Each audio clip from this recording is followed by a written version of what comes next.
Good evening.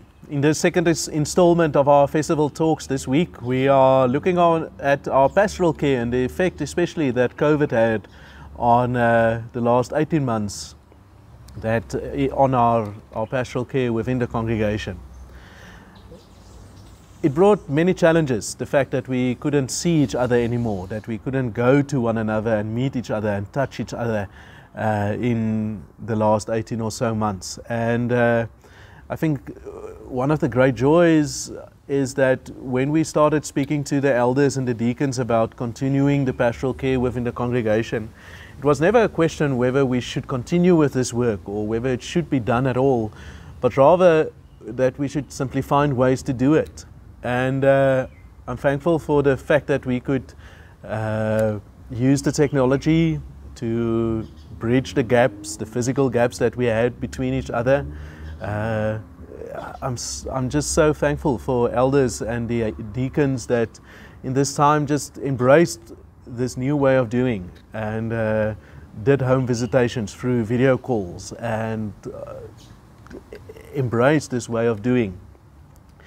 We could continue in many of our small groups via Zoom. We could continue with the catechism of our children. We could continue with most of the meetings that we had to have to ensure the continuing ministry of the congregation.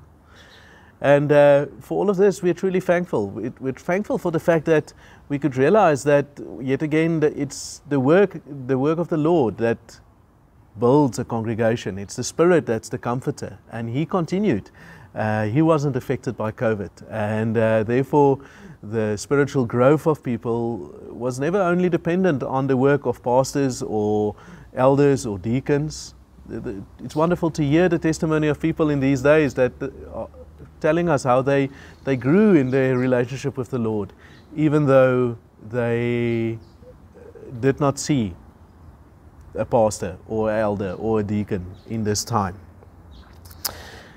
I think the evening devotions had an effect of binding us together, being glue, being a pastoral tool in this time to minister to one another, to also prepare us for our worship services and to reflect more deeply on what we were busy with in this time. And for that I'm thankful.